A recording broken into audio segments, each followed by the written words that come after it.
Hello दोस्तों, आज हम बात करने वाले हैं Pirates of the Caribbean and the Curse of Black Pearl movie के बारे में। ये movie Pirates of the Caribbean series की पहली मूवी है। तो चलिए आते हैं इस मूवी की मेन स्टोरी लाइन पे। इस कहानी की शुरुआत में एक लड़की दिखाई जाती है जो कि डोंटलेस जहाज पर समुद्री लुटेरों को गाना गा रही होती है। तभी वहाँ पर एक आदमी आता है जिसका नाम डिक्स होता है। उस लड़की से गाना गाने को मना करता है। ऐसे कोहरे में समुद्री लुटेरों को गाना गाना अपशगुन है। श्रापित लुटेरे यहीं आसपास होंगे, वो किसी भी वक्त हमला कर सकते हैं। तभी वहाँ पर जेम्स नॉरिंगटन की एंट्री होती है। वो डिक्स को वहाँ से जाने को कहते हैं। वो उस लड़की से कहते हैं समुद्री लुटेरों को गाना गाना बुरी बात होती है। समुद्री लुटेरे बहुत ही बुरे आदमी होते हैं। अगर मेरे चंगुल में कभी आए तो मैं उन्हें जान से मार दूंगा। इसके बाद हम देखते हैं कि वहाँ पर बेदरू स्वान आते हैं और वो अपनी बेटी एलिजाबेथ स्वान से कहते हैं तुम इनकी बातों पर ध्यान मत दो और जाकर अपने कमरे में आराम करो। तभी हम देखते हैं कि वहाँ पर समुद्र में एक लड़का एलिजाबेथ स्वान को डूबता हुआ दिखता है। चिल्लाकर सभी को बताती है कि समुद्र में एक लड़का डूब रहा है। उस जहाज से कुछ लोग समुद्र में कूद जाते हैं और उस लड़के को बचा लाते हैं।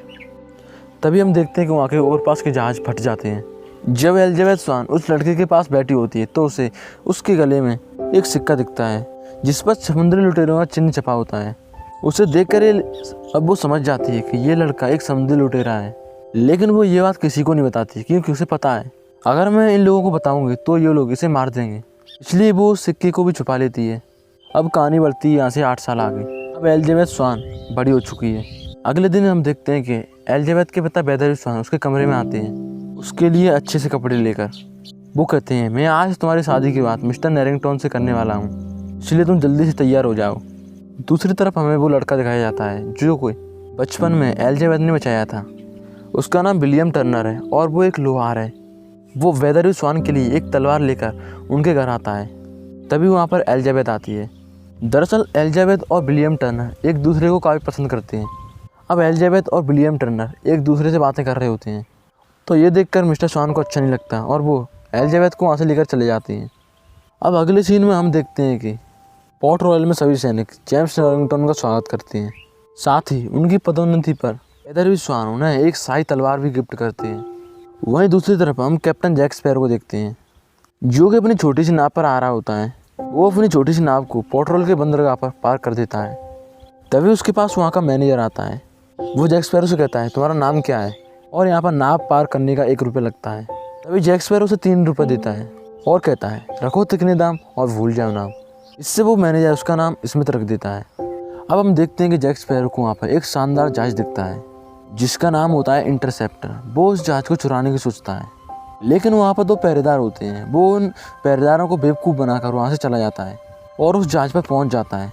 तभी वो दोनों सैनिक उसके पास आ जाते हैं और उस पर अपना निशाना साधते हैं और कहते हैं तुम कौन हो, तुम्हें यहाँ पर नहीं होना चाहिए, आखिर तुम्हारा मकसद क्या है, सच सच बताओ।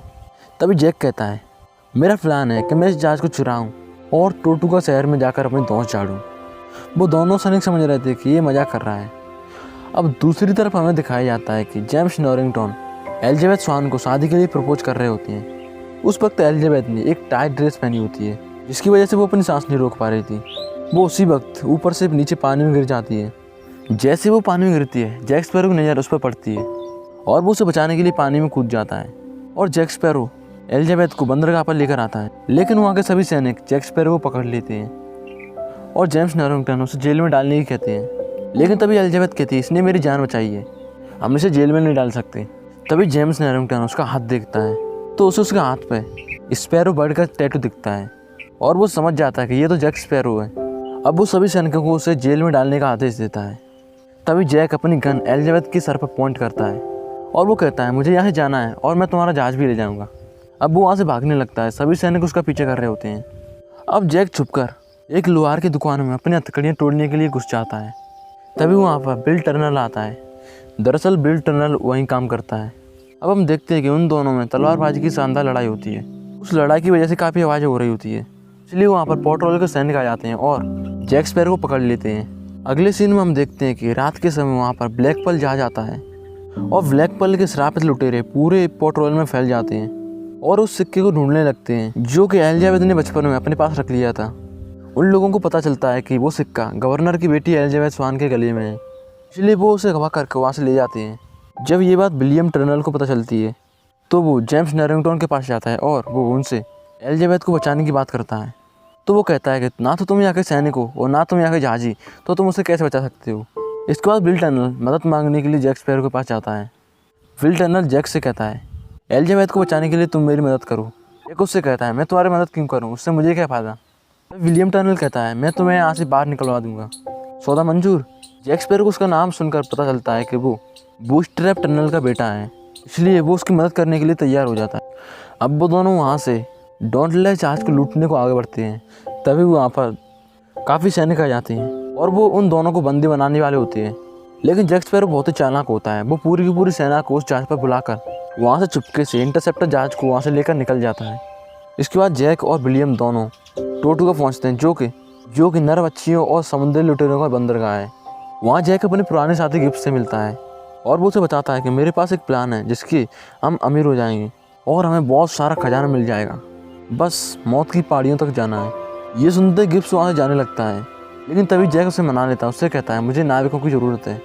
दूसरी तरफ हम देखते हैं हेक्टर बारबोसा को, जो कि ब्लैक पर्ल जहाज का कैप्टन है।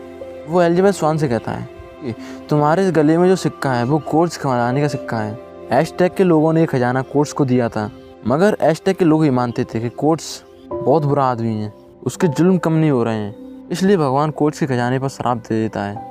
वो कहता है जो भी इस खजाने में से सोने का सिक्का चुराता है उसे इसका श्राप जिंदगी भर भुगतना पड़ेगा। अगले दिन हम देखते हैं कि जैक स्पैरो अपने साथियों के साथ अपने कंपास की मदद से मौत की पहाड़ियों की तरफ निकलता है। अब ये लोग चुपके से उस खजाने के पास पहुंच जाते हैं, लेकिन वहाँ हम देखते हैं कि हेक्टर बारबोसा एलिजाबेथ के साथ वहाँ पर पहले से खड़ा होता है और वहाँ उसके साथ के लुटेरे भी होते हैं, जो कि सबके सब श्रापित होते हैं, उन्हें कोई मार नहीं सकता। वहाँ हम देखते हैं कि हेक्टर बारबोसा उसका अंगूठा एलिजाबेथ का अंगूठा काट कर उस खजाने पर उसके खून की बूंद डालता है, जिससे वो लोग श्राप से मुक्त हो जाएं। लेकिन ऐसा नहीं होता। अब हम देखते हैं कि विल टर्नल एलिजाबेथ को लेकर वहाँ से निकल जाता है, लेकिन जैक स्पैरो वहीं पर रह जाता है। अब वो लोग जैक स्पैरो को पकड़ लेते हैं। दूसरी तरफ हम देखते हैं कि एलिजाबेथ विलियम टर्नल से कह रही होती है उन लोगों को मेरी ज़रूरत नहीं, तुम्हारी ज़रूरत थी, ये वही सिक्का है जो कि तुम्हारे पास था। अब विलियम टर्नल उस खजाने की ओर बढ़ता है ताकि वो उस खजाने को पूरा कर सके, साथ ही वहाँ से जैक स्पैरो को बचा सके। अब हम देखते हैं कि विल टर्नल वापस से मौत की पहाड़ियों पर जा रहा होता है, लेकिन वहीं दूसरी तरफ पोर्ट रॉयल की सेना एलिजाबेथ को बचाने के लिए मौत की पहाड़ियों की तरफ बढ़ती है। अब अगले सीन में हम देखते हैं कि जैक स्पैरो बारबोसा के साथ डील कर रहा होता है। वो बारबोसा को बताता है कि अगर तुम इस श्राप से मुक्त भी हो गए तो भी कोई फ़ायदा नहीं, वहाँ गवर्नर की पूरी फौज तुम्हें मारने के लिए तैयार बैठी है। इससे अच्छा ये होगा कि पहले तुम गवर्नर की पूरी सेना का सफाया करो और बाद में श्राप से मुक्त हो जाओ, और तुम्हारे पास 2 जहाज भी हो जाएंगे, ब्लैक पर्ल जहाज और डॉन्टलेस जहाज। मैं ये चाहता हूँ श्राप से मुक्त होने के बाद तुम डॉन्टलेस जहाज रख लेना और मुझे ब्लैक पर्ल दे देना। अब हेक्टर बारबोसा के सारे लुटेरे पोर्ट रॉयल की फौज पर हमला कर देते हैं। वो लगभग सभी सैनिकों का सफाया कर रहे होते हैं, क्योंकि वो तो श्रापित हैं, उन्हें वो लोग मार नहीं सकते। अब वहीं दूसरी तरफ हम देखते हैं कि विल टर्नल अपने सभी साथियों के साथ मौत की पहाड़ियों पर पहुंच जाते हैं। दरअसल जैक स्पैरो वहाँ किसी खजाने के लिए नहीं गया होता है, उसे तो हेक्टर बारबोसा से बदला लेना है, क्योंकि एक बार हेक्टर बारबोसा ने जैक स्पैरो को एक बंदूक और गोली के साथ एक सुसान से टापू पर मरने के लिए छोड़ दिया था। अब वहाँ पर विल टर्नल और उसके सारे साथी पहुँच जाते हैं और हेक्टर बारबोसा के लुटेरों पर हमला कर देते हैं। तो यहाँ पर दोनों टीमों में शानदार लड़ाई होती है। और वहीं जैक स्पैरो और हेक्टर बारबोसा में तलवारबाजी की लड़ाई हो रही होती है। हेक्टर बारबोसा जैक स्पैरो के अंदर तलवार घुसेड़ देता है, लेकिन वो मरता नहीं, क्योंकि उसने भी उस खजाने में से एक सिक्का चुरा लिया होता है। अब हम देखते हैं कि विल टर्नल अपने अंगूठे को चीर कर उसमें से खून निकाल कर उसके पास जो सिक्का होता है उसे वो उस खजाने में डाल देता है, जिससे सभी लोग शराब मुक्त हो जाते हैं। और वहीं जैक स्पैरो अपनी उसी गन को निकाल कर, जो कि हेक्टर बारबोसा ने उसे मरने के लिए दी थी, उसी गन से हेक्टर बारबोसा पर गोली चला देता है, जिससे वो वहीं मर जाता है। और वहीं दूसरी तरफ हम देखते हैं कि जो लुटेरे पोर्ट रॉयल के सैनिकों को मार रहे होते हैं वो भी शराब मुक्त हो चुके हैं। अब पोर्ट रॉयल के सभी सैनिक उन सभी को मार देते हैं। अब अगले सीन में हमें दिखाया जाता है कि जैक स्पैरो को फांसी की सजा दी जा रही होती है, और वहीं बेदरबी स्वान अपनी बेटी एलिजाबेथ स्वान की शादी की बात विल टर्नल से कर रहे होते हैं। लेकिन उसी वक्त जैक स्पैरो उन सभी को चकमा देकर वहाँ से निकल जाता है। और इसी के साथ ये मूवी यहीं पे ख़त्म हो जाती है। दोस्तों, अगर आपको ये वीडियो अच्छा लगा हो तो प्लीज़ मेरे चैनल को सब्सक्राइब कीजिए, साथ ही इस वीडियो को लाइक कीजिए, शेयर कीजिए और कमेंट करना ना भूलें। मैं जल्दी ही आपके लिए इस सीरीज़ का 2nd पार्ट लेकर आऊँगा।